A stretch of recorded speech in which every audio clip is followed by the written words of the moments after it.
গত 5 তারিখে ওমর ফারুক সিদ্দিকীকে আনুষ্ঠানিকভাবে তার মাথায় পাগড়ি প্রদান করা হয়েছে। অর্থাৎ তিনি হাফেজ হিসেবে পরিচিতি লাভ করলেন। তার এই হাফেজিয়াটা, তার এই শিক্ষাটাকে যেন তিনি চলমান রাখেন।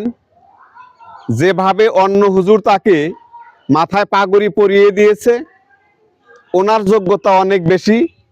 উনি যেহেতু শিক্ষক আর ইনি যেহেতু ছাত্র, যার কারণেই বহু মানুষের সামনে তাকে পাগড়ি দিয়ে সম্মানিত করা হয়েছে। এই পাগড়িটাকে ধরে রাখার জন্য আমি খোকন সরকার পাবলিক লাইব্রেরি অ্যান্ড বাণীমহলের পক্ষ থেকে ওনাকে এই উপহারটা দিতে যাচ্ছি। আমার কথা হলো, ওনার এই পাগড়িটা, ওনার এই শিক্ষা দীক্ষাটা যেন উনি চলমান রাখে।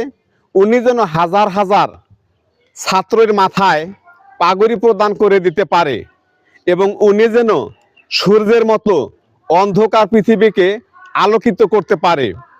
আমার এই কথাটি উনি রাখবেন, এটাই আমার কামনা। আমি অনেককেই উপহার করি, অর্থাৎ যারা শিক্ষা অর্জন করে, শিক্ষাকে লালন করে, শিক্ষাকে ধারণ করে। এই শিক্ষাই হলো সবচেয়ে বড় জিনিস।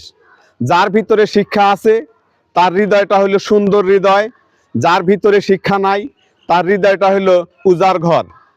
শিক্ষার মাধ্যমে মানুষ নিজের জীবনকে আলোকিত করতে পারে। এই শিক্ষার মাধ্যমে অন্ধকার পৃথিবীটাকে আলোকিত করা যায়।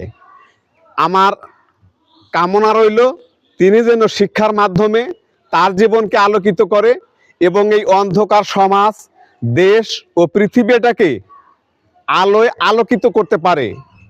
তিনি আমার কথাটি রাখবেন, এই মর্মে আমি পাবলিক লাইব্রেরির পক্ষ থেকে তাকে এই উপহারটা প্রদান করছি। আপনি আমার কথাটি রাখবেন, এটাই আমার কামনা। ইনশাআল্লাহ। আপনাকে অসংখ্য ধন্যবাদ।